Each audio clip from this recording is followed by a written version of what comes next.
Hi all, welcome to my channel, welcome to John's Model Making. Today we got Titanic issue 14, still in its wrapper. I do believe this is the officers' quarters. We've got some decking and some vents to fit on it. So, without further ado, let's get on with the build. Okay, so let's get the parts out of the packaging. Okay, so those are the parts. We've got the decking, which should be separate. I think it is. There it is. Yes. And we have all these components to add. Okay, no, so those are the parts. We got 14A is the swan neck vent A, 14B is vent B, 14C is vent C, 14D is cowled vent, 14E is vent D, and 14F is the air intake. And then we have the officers' quarters and the decking. Excellent stuff. So the first thing it wants us to do is to put the decking on now. This double-sided tape, not double-sided tape, what I'm talking about. The decking has got a sticky side to it. So basically it's just a matter of lining this up as best as possible.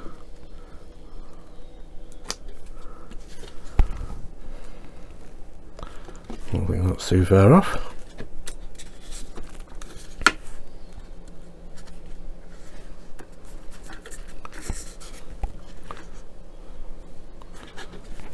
There we go. Excellent stuff. Right, there we go. Now I do find that when I put all this decking down that you can get it perfect in some places, like here, and then here, and here it's slightly out. I don't know whether that is the drilling out of this plastic, but all you can do is press it down and hope for the best, I suppose, because it does look further well lined up around the edges.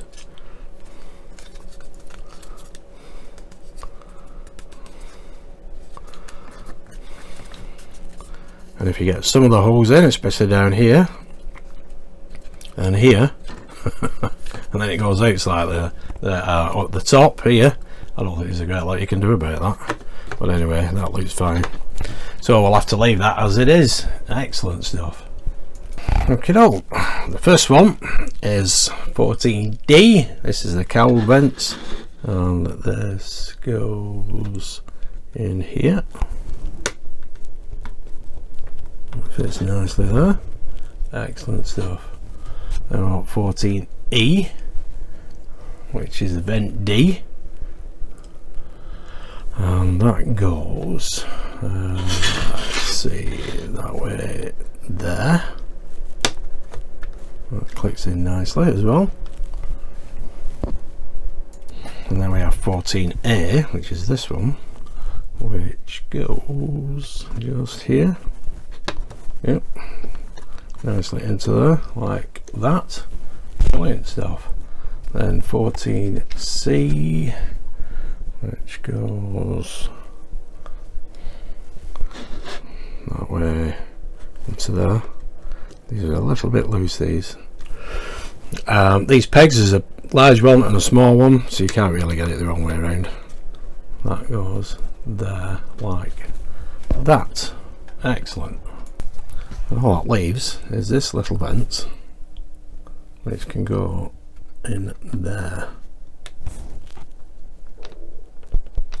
like that. This one we don't fit. That can go back in the bag for safekeeping until a later date. There we go. Let's have a look on the close-up. There we go. That's everything in place.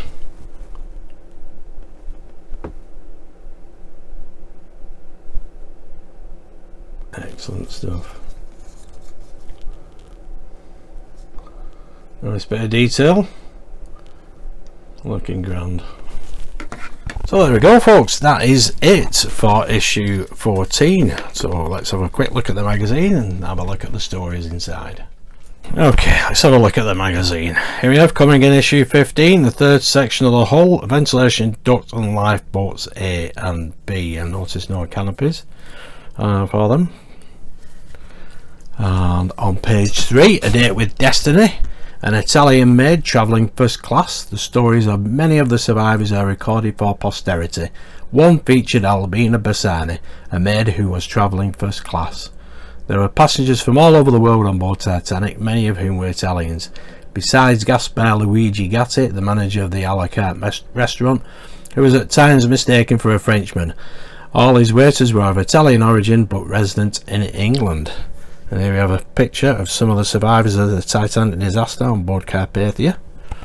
Among the lucky few who were rescued was the Italian Albina Bassani, who was travelling first class as maid to Mrs. Emma Eliza Bucknell, who also survived the tragedy. And on page 4, The Hand of Fate, we have a picture here of John Pierpont Morgan, the financier of the 3 Olympic class ships. He was assigned Suite B32 and personally took care of its furnishings. However, he had no need of them because he decided to extend his stay in the French spar town on health grounds. The suite was therefore assigned to a wealthy couple, the Hardings, but they two changed their minds and boarded the Mauritania instead. And here we have some pictures of some items that are up for auction. Personal effects, ornaments and parts of the ship itself are collector's items. On the next page, CQD and SOS. With Marconi's invention of the wireless telegraph, communications across the ocean seems to have become child's play. And here we have the Marconi wireless operator John George Jack Phillips sent distress calls from Titanic's radio room up until the end. Having bravely carried out his duty, he jumped overboard and froze to death. And here we have another picture, the reconstruction of the Marconi operator's radio room on board Titanic. It was part of the Titanic, the artifact exhibition that toured Europe in 2017. And on page 8, Signalling at Sea, here we have a picture, one of the old Morse code transmitters showing clear signs of wear. Morse code alphabet was one of the first long distance methods of communication. From the earliest days of history of navigation, every vessel has tried to develop some kind of communication systems in order to warn others of dangerous situations or to ask other ships for help. That'll be an excellent read. And then we've got the instructions. But we've done the build. So that is that for issue 14. Quick look again, coming in issue 15, a large piece of hull and some ventilation ducts and lifeboats. That'll be interesting to have a look at them. Well, that's it, folks. That's issue 14 complete. There we go. There's the officers' quarters and decking with all the bits and bobs on it.